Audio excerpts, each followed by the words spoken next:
Hi YouTube, I am down here in the basement. I put my ingredients in my crock pot. I got the shea butter. I don't do it separately. I dump everything in. I got the shea butter, I got olive oil, I got coconut oil, and I got Walmart brand of shortening. Any shortening. I think shortening lard will work. I think I will show you at the beginning my materials that I use. But right now I turned on my crock pots. I turn them all high, and then I turn them down when they start melting pretty good. Then at that point I do my lye um, solutions. I do that outside. Hopefully it's not raining outside. But I do have another room that I could open a window. This is the unfinished part of the basement. So I could open the window and do it inside, like which I really don't want to do. But if it's raining, I'm not going to do it outside if it's raining. And my overhang isn't big enough. So right now I'm just melting and getting started and waiting for it to melt. And when it gets to a certain point, I am going to do my lye. And my lye, it should be in a little while. I'll get that done.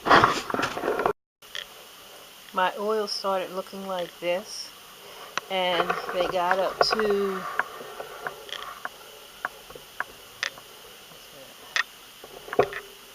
about 100.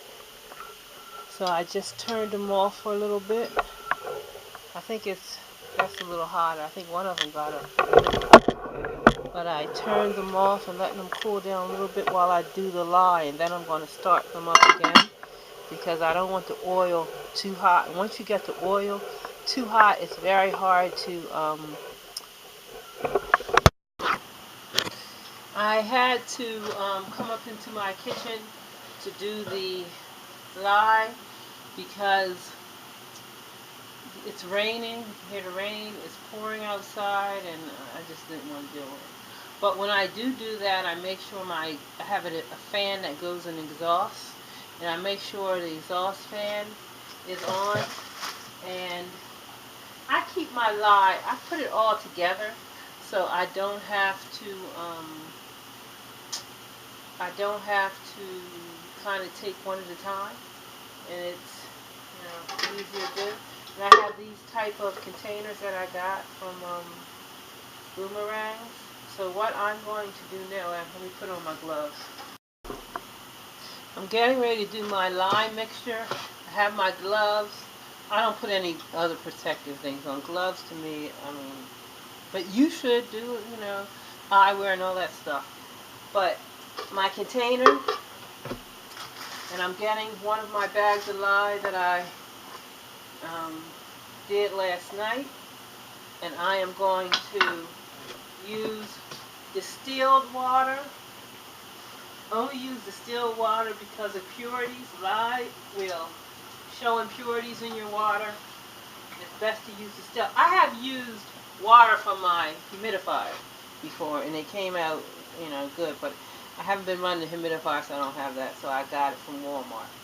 So I'm going to start my scale, and I always do ounces, and I need 29.55 ounces. So what I do is,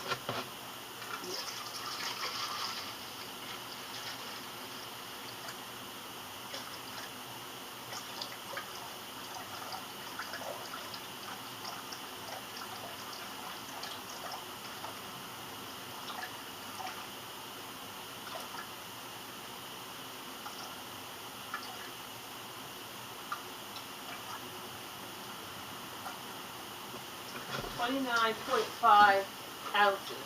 Smash it, get all the crisp lumps out of it, because mine is from a big container and it gets very lumpy. Take it with me. Putting another crock pot in the mix was kind of, but, so let's see what the temperature is. What I'm going to do now is, I have them stirred. I took off my gloves, yeah.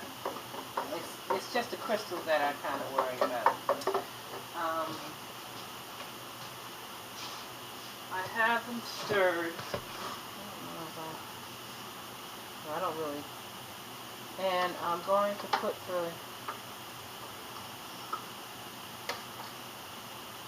I gotta see, I put another crock pot in the mix. And I gotta get another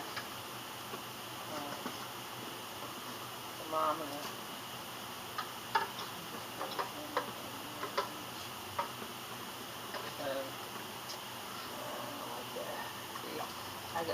But another crock pot is worth it because I always feel if you are going to do soap, you might as well do enough so you don't have to keep doing it. I'm about 125 on this crock pot. My temperature on my is still about 150. Yep, just going down. My oil and my lye is within 10 degrees of each other, so I am going to mix the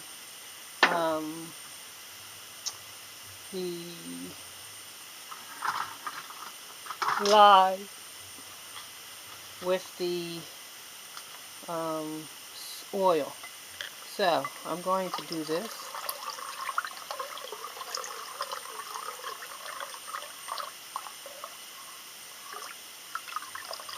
Mix it slow.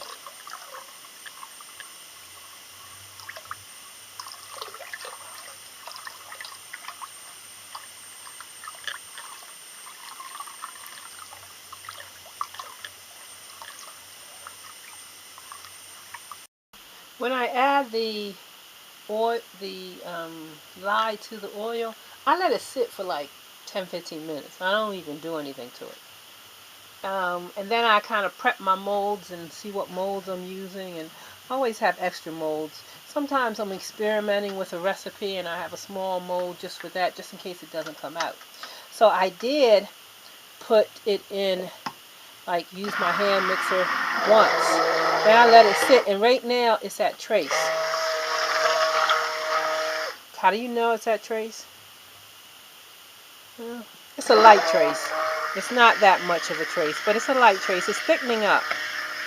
So I'm going to do this to my pots. Each pot, I'm going to do this. At a certain point, when it gets really thick, I use my whisk. But I have a stainless steel hand blender. If you're going to get one, get a stainless steel. And they are always at thrift stops, always at yard sales. They are something people buy and think they're going to use, and they don't necessarily use it. But it's great for soap.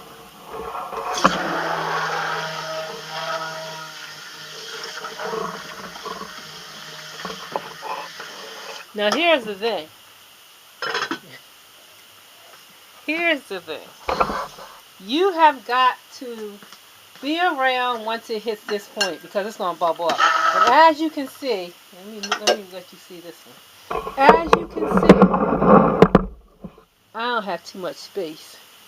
So I'm going to have to knock it down quick. But I might put some, take some out and put some in this middle pot. That one and that one. But I have to be, this is the point at which, okay, I'm downstairs. Let me do some wash. See, this is a heavier trace here. That's a heavier trace. So what I'm going to do is,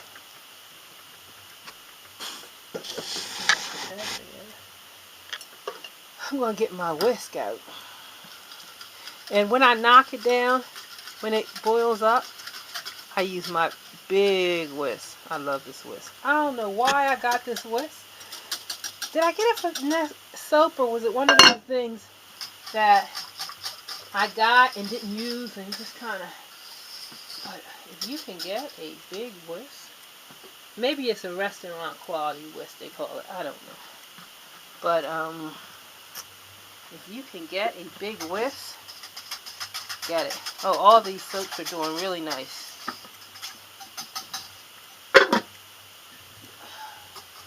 added the lye. The soap was about 120. The lye was about 130. Usually I add the lye at 150, 160, but I was looking at YouTube and she said that it's optimum to add it. So sometimes when people say stuff, I kind of say, okay, is that going to make my life easier? Am I going to? I should give her a shout out, and I think I'm going to in the comments, because she also said something about trash bags. So she has a great soap video. She did one crock pot. I mean, I guess, you know, it's not that I don't like doing soap, but if I'm going to actually do soap, I'm going to do enough. So, you know, I'm going to make my labor kind of work a little bit. When it starts doing this, what you want to do is use your whisk and knock it down.